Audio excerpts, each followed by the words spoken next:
Hello students, welcome back to our channel. అందరూ ఎలా ఉన్నారు గైస్? అందరూ బాగానే ఉన్నారు అనుకుంటున్నా. ఇకపోతే ఇవాళ మన వీడియో ఏంటంటే చాలామంది స్టూడెంట్స్ అయితే అడుగుతున్నారనమాట. ఎంతగానో ఎదురు చూస్తున్నారు.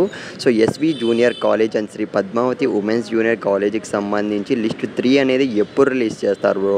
అసలు మాకు రిలీజ్ చేస్తారా లేదా అని అయితే చాలామంది అయితే అడుగుతున్నారనమాట. దానికి సంబంధించి లేటెస్ట్ ఒక ఇంపార్టెంట్ అప్డేట్ అయితే వచ్చింది. ఎవరికైతే లిస్ట్ 2లో సీట్ రాలేదో ప్రతి ఒక్కరు వీడియో ఎండ్ వరకు అయితే చూసాకైతే ట్రై చేయండి గైస్, వీలైనంత వరకు అయితే.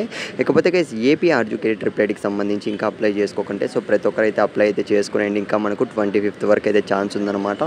మన సబ్స్క్రైబర్స్ ఇంకా చాలామంది అప్లై చేసుకోలేదు అని తెలిసింది, అందుకే ముందు జాగ్రత్తగా అయితే చెప్తున్నా. ఇక వీడియో స్టార్ట్ చేసే ముందు మీరు ఇంకా మన ఛానల్ సబ్స్క్రైబ్ చేసుకోండి. కొద్దిగా సపోర్ట్ అయితే చేయండి గైస్, మీకు ఎప్పటికప్పుడు ఇంపార్టెంట్ అప్డేట్స్ అన్నీ కూడా ఇస్తూనే ఉంటాను. ఇక మనం ఏమాత్రం ఆలస్యం చేయకుండా వీడియోలోకి అయితే వెళ్ళిపోదాం గైస్. ఒక్కసారి అయితే మీరు స్క్రీన్ మీద అయితే గమనించండి. ఇదైతే మనకు SV junior college and Sri Padmavati women's junior కాలేజీకి సంబంధించి లిస్ట్ 2 అనేది మనకు రీసెంట్గా అయితే రిలీజ్ చేయడం జరిగింది. ఎవరికైతే లిస్ట్ 2లో నేమ్ వచ్చిందో వాళ్ళకు కౌన్సిలింగ్ అనేది 13th నుంచి 15th అంటే మనకు నిన్నటితో అయితే మనకు పూర్తిగా కంప్లీట్ కావడం అయితే జరిగిందనమాట. ఇకపోతే చాలామంది స్టూడెంట్స్ అయితే లిస్ట్ 3 ఎప్పుడు వస్తుంది, మాకు అసలు లిస్ట్ 2లో లిస్ట్ 1లో పేరు అయితే రాలేదు, సీట్ రాలేదు, లిస్ట్ 2 ఎప్పుడు, లిస్ట్ 3 అనేది ఎప్పుడు వస్తుందని అయితే అడుగుతున్నారు. గైస్ మనకు వితిన్ 2 or 3 డేస్లో మనకు లిస్ట్ 3కి సంబంధించి అప్డేట్ వచ్చే ఛాన్స్ అయితే ఉంది. ఇన్ కేస్ సీట్స్ ఉంటే ఖచ్చితంగా లిస్ట్ 3 అనేది వస్తుంది. ఏమాత్రం టెన్షన్ అయితే పడకండి, మీరు వెయిట్ చేద్దాం.